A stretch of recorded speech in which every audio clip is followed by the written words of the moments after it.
দোস্ত, কোথায় তুই? আমার বোন আত্মহত্যা করছে। ওকে যেন কি বলছে। তুই তাড়াতাড়ি আয়, এখনই ওকে দেখে নেবো। তুই তাড়াতাড়ি আয়।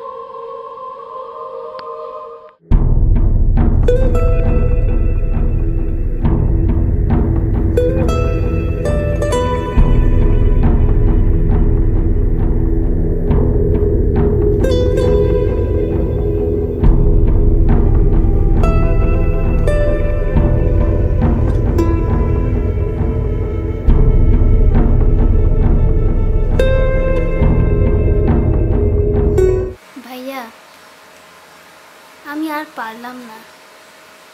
জানতাম তুই অনেক খারাপ, কিন্তু কষ্ট পেলাম তোর বন্ধুদের ব্যবহার দেখে। আজ বুঝলাম মেয়েদেরকে তোরা মানুষই মনে করিস না। মনে রাখিস, নারী ছাড়া কোনো মানব সন্তানের সৃষ্টি সম্ভব নয়। আমি আজ অনেক কষ্ট পেয়েছি। তোর বন্ধুরা আমার সাথে যে আচরণ করেছে, তুইও অন্য মেয়েদের সাথে এমনই আচরণ করিস।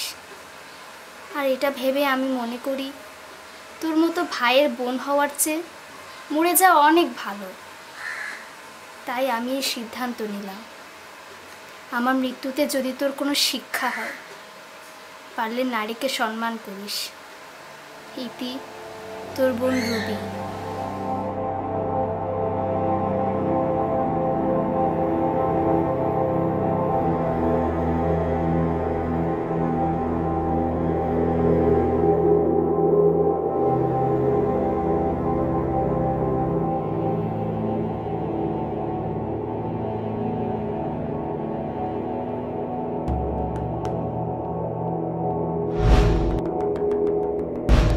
দেখুন, আমি আপনার কাছে হাত জোর করে মিনতি করে বলছি, প্লিজ আমাকে আপনি যেতে দিন। এমনিতে আমার ক্লাসে দেরি হয়ে গেছে, আপনি আমাকে আর দেরি করাবেন না। ও, তোমরা তো আবার বাংলা বোঝো না। 3 বার ম্যাট্রিক ফেল করলে কি হবে? ইংরেজি আমিও জানি। I love you. দেখুন, আপনি আমাকে না চিনলেও আমি আপনাকে ঠিকই চিনি। আপনি ভালো হয়ে যান, নইলে এর পরিণাম ভালো হবে না। প্রতিদিনই তো ক্লাস করো, একটা দিন মৌজ মস্তি মজা করলে কি আমার মহাভারত অশুদ্ধ হয়ে যায়।